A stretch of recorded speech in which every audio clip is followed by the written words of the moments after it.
الحمدللہ الحمدللہ رب العالمین والصلاة والسلام علی رسولہ الکریم وعلی آلہ واصحابہ اجمعین، اما بعد، اعوذ باللہ من الشیطان الرجیم، بسم اللہ الرحمن الرحیم۔ رب اشرح لی صدری ویسر لی امری واحلل عقدۃ من لسانی یفقہوا قولی۔ آج جس صورت کا ہم مطالعہ کریں گے وہ ہے سورہ ضحیٰ۔ سورہ ضحیٰ بھی مکی صورت ہے، اور اس میں آپ صلی اللہ علیہ وآلہ وسلم کو تسلی اور تشفی دی جا رہی ہے کہ جب کفار آپ پر زبان تان دراز کریں تو آپ اس سے پریشان مت ہوں، کہ ان کا تو طریقہ کار ہی یہی ہے، اور ایک صحیح داعی اور مبلغ کی پہچان یہی ہے کہ وہ کبھی مایوس نہیں ہوتا۔ یہ صورت بھی مکی ہے، اور اس میں آپ صلی اللہ علیہ وآلہ وسلم کی راحت کا سامان کیا گیا ہے۔ اس کا بیک گراؤنڈ اس طرح سے ہے کہ کچھ عرصہ تک جب وحی نہیں آئی تو کفار نے آپ صلی اللہ علیہ وآلہ وسلم کو طعنے دینا شروع کیے، تو اس کے بیک گراؤنڈ میں پھر یہ صورت نازل ہوئی اس کے جواب میں۔ آئیے اس کا مطالعہ کرتے ہیں۔ بسم اللہ الرحمن الرحیم۔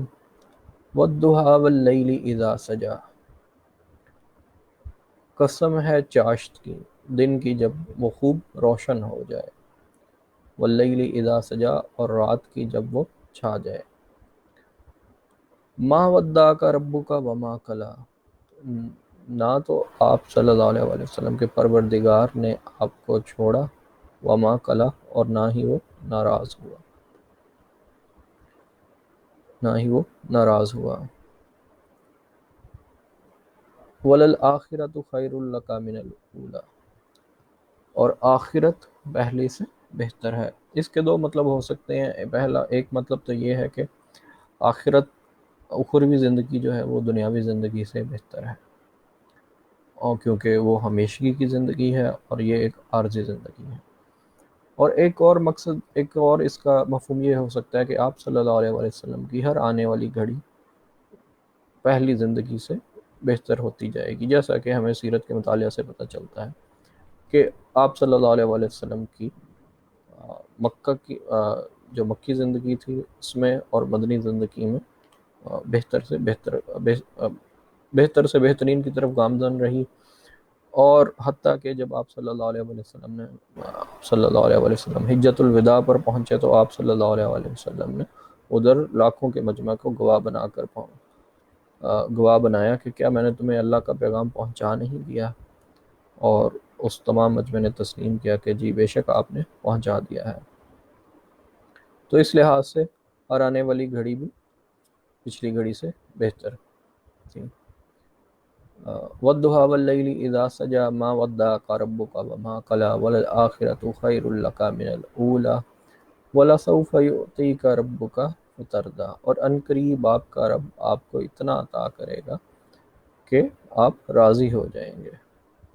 اس میں ایک تو یہ ہے کہ اخروی طور پہ بھی آپ صلی اللہ علیہ وآلہ وسلم کو نعمتیں دی گئیں، اِنَّا أَعْطَيْنَاكَ الْكَوْثَرَ فَصَلِّ لِرَبِّكَ وَانْحَرْ، اور دنیاوی طور پہ بھی آپ صلی اللہ علیہ وآلہ وسلم کو دنیا میں بھی کامیابی اور کامرانی عطا کی گئی، اور آپ صلی اللہ علیہ وآلہ وسلم کی امت کو بھی بہترین امت قرار دیا گیا۔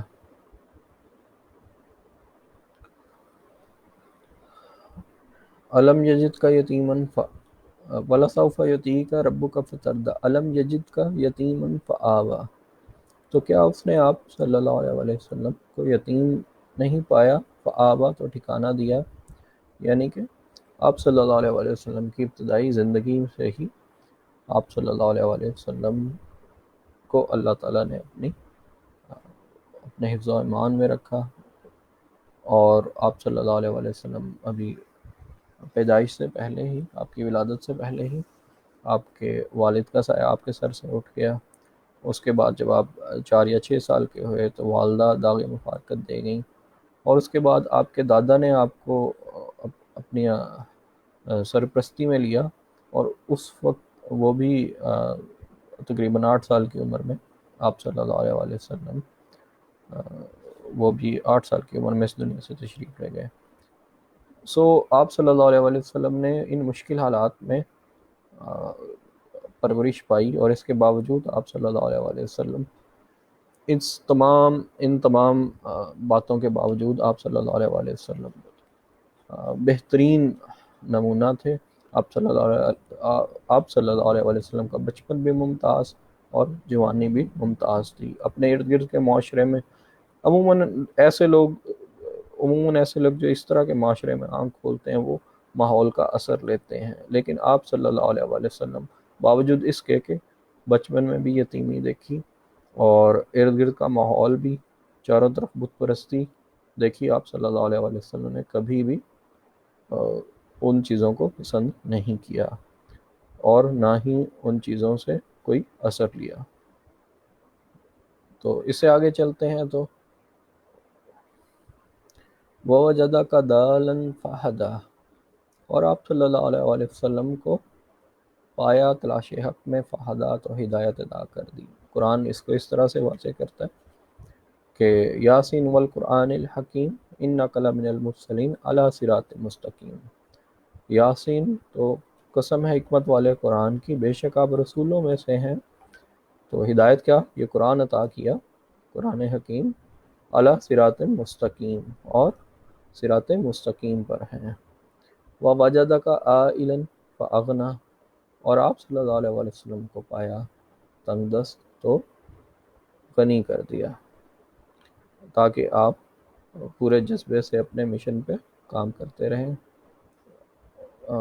وَوَجَدَكَ عَائِلًا فَأَغْنَىٰ فَأَمَّا الْيَتِيمَ فَلَا تَقْهَرْ، بس تو جہاں تک معاملہ ہے یتیم کا، فلا تقہر، تو اس کی تحقیر مت کیجیے، اس کو جھڑکیے مت، یعنی کہ یتیم سے اچھا سلوک کرنا چاہیے۔ اور یتیم کے معاملے میں رسول اللہ صلی اللہ علیہ وسلم نے اپنی احادیث میں اور اللہ نے قرآن پاک میں بھی جگہ جگہ ان کا احساس دلایا۔ بلکہ جو لوگ یتیم کا مال کھاتے ہیں، سورہ نساء میں ہے کہ وہ لوگ، سورہ نساء آیت نمبر 10 میں، کہ وہ لوگ اپنے بدن میں آگ بھر رہے ہیں اور جہنم ان کا ٹھکانہ بنے گا۔ تو آپ صلی اللہ علیہ وسلم نے یتیموں کے ساتھ حسن سلوک کر کے اب یہ دکھا دیا، ایسے معاشرے میں جہاں پہ یتیم کو اور نادار کو اور کمزور کو کسی قابل نہیں سمجھا جاتا تھا، ایسے معاشرے میں آپ صلی اللہ علیہ وسلم نے اپنے اسوہ سے ایک ماڈل قائم کیا۔ اسی لیے قرآن پاک نے بھی فرمایا کہ تمہارے لیے رسول اللہ صلی اللہ علیہ وسلم کی زندگی میں اسوہ حسنہ ہے۔